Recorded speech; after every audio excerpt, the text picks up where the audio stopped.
So, our next topic is functioning of cell when external opposing potential is applied.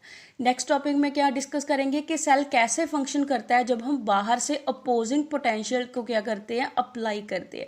कहता है अगर हम consider कर ले डेनियल सेल को जिसमें जिंक इलेक्ट्रोड को डिप करा है जिंक सल्फेट के सॉल्यूशन में और कॉपर इलेक्ट्रोड को डिप करा है कॉपर सल्फेट के सॉल्यूशन में, उस दौरान रिएक्शन कैसी होती है, जिंक की ऑक्सीडेशन होती है किस में कन्वर्ट हो जाता है, जिंक आयंस में कन्वर्ट हो जाता है और उन इलेक्ट्रॉन को गेन करके कॉपर आयंस है वो किस में कन्वर्ट हो जाते हैं, कॉपर मेटल में कन्वर्ट हो जाते हैं। ये रिएक्शन क्या होती है, कहता है रिवर्सिबल रिएक्शन होती है।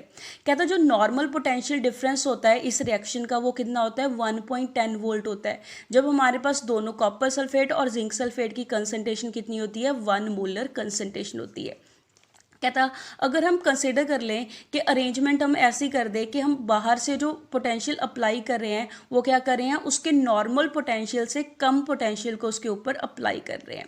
कहता अज्यूम करते हैं जो हमने बाहर से पोटेंशियल उसके ऊपर अप्लाई करा है उसको हम स्लोली क्या कर रहे हैं, इंक्रीज कर रहे हैं। कहता जब हम एक्सटर्नल पोटेंशियल को क्या करते हैं, स्लोली इंक्रीज करते हैं तो हम क्या ऑब्जर्व करेंगे कि रिएक्शन उसमें कॉन्टिन्यू होनी शुरू हो जाती है। उतने टाइम तक वो कॉन्टिन्यू चलती रहती है जितने टाइम तक उसकी वोल्टेज किसके इक्वल नहीं हो जाती, 1.10 जो उसकी नॉर्मल वोल्टेज है उसके इक्वल नहीं हो जाती है। कहता as long as external opposite potential is less than 1.10 volt. कहता जितने टाइम तक जो एक्सटर्नल ओपोजिट पोटेंशियल है 1 उसकी नॉर्मल वैल्यू से कम होगा उतने टाइम तक रिएक्शन चलती रहेगी, तो उतने टाइम तक इलेक्ट्रॉन का फ्लो है वो जिंक रॉड से कॉपर रॉड की तरफ को होता रहता है।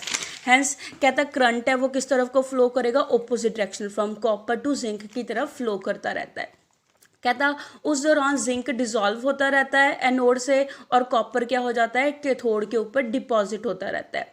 कहता जब हम अपोजिंग वोल्ट रीच करती है उसकी नॉर्मल वैल्यू के इक्वल रीच करती है तो उस दौरान सेल है जो वर्क करना क्या कर देता है, बंद कर देता है। उस दौरान रिएक्शन बंद हो जाती है और कोई भी करंट उसके अंदर फ्लो नहीं करता। जैसे फर्स्ट डायग्राम में क्या शो करा है कि उसके ऊपर पोटेंशियल अप्लाई करा है उसकी नॉर्मल वैल्यू से कम पोटेंशियल को अप्लाई करा है। कहता जब उसकी नॉर्मल पोटेंशियल से कम पोटेंशियल को बाहर से अप्लाई करते हैं तो रिएक्शन कंटिन्यू चलती रहती है, उतने टाइम तक कंटिन्यू चलती रहेगी जितने टाइम तक उसकी वैल्यू है एक्सटर्नल पोटेंशियल किसके इक्वल नहीं हो जाता, उसके नॉर्मल वैल्यू के इक्वल नहीं हो जाता। तो कहता उस दौरान जिंक क्या करेगा, इलेक्ट्रॉन को लूज करता रहता है, वो कॉपर की तरफ को मूव करते रहते हैं और जिंक क्या हो जाएगा, डिसॉल्व हो जाएगा और दूसरे सेल हाफ सेल में क्या होता रहता है, कॉपर आयंस है वो इलेक्ट्रॉन को गेन करके कॉपर मेटल में कन्वर्ट होते रहेंगे और कॉपर इलेक्ट्रोड के ऊपर कॉपर क्या होता रहता है, डिपॉजिट होता रहता है। सिमिलरली सेकंड केस में कहता जब उसकी वैल्यू क्या हो जाती है, उसकी नॉर्मल वैल्यू के इक्वल हो जाती है, 1.10 वोल्ट के एक्सटर्नल पोटेंशियल इक्वल हो जाएगा, उस दौरान सेल है जो वर्क करना क्या कर देता है, बंद कर देता है। उसका करंट कितना हो जाता है, 0 हो जाता है, तो उसमें उस दौरान कोई भी रिएक्शन है वो नहीं चलती है। फर्दर कहता अगर हम उसके नॉर्मल पोटेंशियल से एक्सटर्नल पोटेंशियल को इंक्रीज कर दें तो तब रिएक्शन क्या हो जाएगी, दोबारा स्टार्ट हो जाएगी, बट किस डायरेक्शन में होगी, इन ऑपोजिट डायरेक्शन की तरफ को रिएक्शन क्या हो जाती है, स्टार्ट हो जाती है। कहता पहले सेल किस तरह बिहेव करता था, इलेक्ट्रोकेमिकल सेल था। जब उसके नॉर्मल पोटेंशियल से ज़्यादा पोटेंशियल अप्लाई करते हैं तो वो इलेक्ट्रोकेमिकल सेल किस तरह बिहेव करने लग जाता है, इलेक्ट्रोलिटिक सेल की तरह बिहेव करने लग जाता है। इस सेल में इलेक्ट्रिकल एनर्जी यूज होती है ताकि कि वो नॉन स्पॉन्टेनियस केमिकल रिएक्शन को करवा सके। इस दौरान इलेक्ट्रॉन का फ्लो है वो ऑपोजिट डायरेक्शन में चलने लगता है। जैसे पहले इलेक्ट्रॉन का फ्लो किस तरफ को चल रहा था, फ्रॉम जिंक टू कॉपर की तरफ चल रहा था। अब इलेक्ट्रॉन का फ्लो किस तरफ को चलता है, from copper two zinc rod की तरफ को चलता है। और जो करंट पहले किस तरफ को फ्लो हो रहा था, फ्रॉम कॉपर टू जिंक की तरफ फ्लो हो रहा था। और जब हम ज़्यादा पोटेंशियल अप्लाई करेंगे उसके नॉर्मल से तो किस तरफ को फ्लो करेगा, from zinc to copper rod की तरफ को करंट फ्लो करता है। एज ए रिजल्ट कहता है जिंक है वो डिपॉजिट होना शुरू हो जाता है जिंक इलेक्ट्रोड के ऊपर और कॉपर है वो डिसॉल्व होने लगता है इन दी कॉपर सल्फेट के सॉल्यूशन के अंदर। Next topic is representation of electrochemical cell. Electrochemical cell को हम रिप्रेजेंट कैसे करते हैं, कहता है इलेक्ट्रोकेमिकल सेल के अंदर 2 इलेक्ट्रोड्स होते हैं, एक एनोड होता है दूसरा क्या होता है, कैथोड होता है। तो इलेक्ट्रोलिटिक सॉल्यूशन है जिसमें इलेक्ट्रोड्स है उनको क्या बोलते हैं, हम हाफ सेल्स बोलते हैं।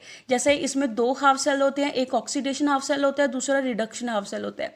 कहता है जब दोनों हाफ सेल को हम कंबाइन कर देते हैं तब क्या होता है, पूरा सेल बन जाता है। तो कहता है उसको सेल को रिप्रेजेंट रिप्रेजेंट करने के लिए कुछ कन्वेंशंस को हम यूज़ करते हैं।